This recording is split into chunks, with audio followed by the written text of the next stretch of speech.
மக்களின் தேவைகளை பார்த்து ஒவ்வொரு பக்கத்திற்கும் இந்தந்த அறிக்கைகள் வர வேண்டும் என நிதிநிலை அறிக்கைக்கு முக்கியத்துவம் கொடுப்பவர் முதலமைச்சர் ஸ்டாலின் என்று அமைச்சர் தங்கம் தென்னரசு தெரிவித்துள்ளார்.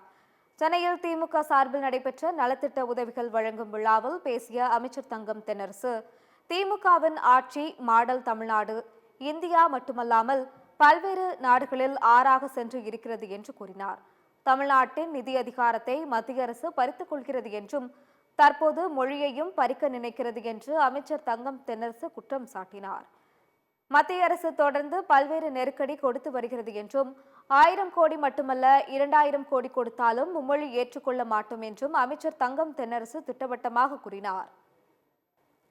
இதனைத் தொடர்ந்து பேசிய கரு பழனியப்பன், நடிக்க வரமாட்டேன் என்று சொன்ன அனைவரும் நடிக்க வந்து விட்டார்கள் என்றும் நடிகர் விஜயும் நடிக்க வருவார் என்று கூறினார். தேர்தலை நோக்கி அரசியலை செய்யாமல் மாநிலத்தின் நலனுக்காக அரசியல் செய்கிறவர் தான் முதலமைச்சர் ஸ்டாலின் என்று தெரிவித்தார். எதற்காக காமராஜின் பேர் வைக்கிறோம்? ஏன்னா முந்தா நாள் விஜய் சொன்னார்ல, தமிழக வெற்றி கழகத்துக்கும் திமுகவுக்கு தான் போட்டி, எங்களுடைய ஒரே எதிரி திமுக தானே பாருங்க. அதை முதல்ல சொன்னவர் காமராஜர். முதல்ல காமராஜர் சொன்னது 1958 சட்டசபையில் சொன்னால் எங்களுடைய ஒரே எதிரி திமுக தானாரு. அப்போ நம்மளை யார் மிகச்சிறந்த எதிரியாக நினைத்தார்களோ அவர்கள் பெயரையும் வைத்து மகிழ்கிற கட்சி தான் திராவிட முன்னேற்ற கழகம். வாங்க, நீங்கள் தானே எதிரி, நீங்கள் உங்கள் பேரை வைக்கிறோம், உலகத்திற்கு நூலாக உங்கள் பேர் வைக்கிறோம்னு.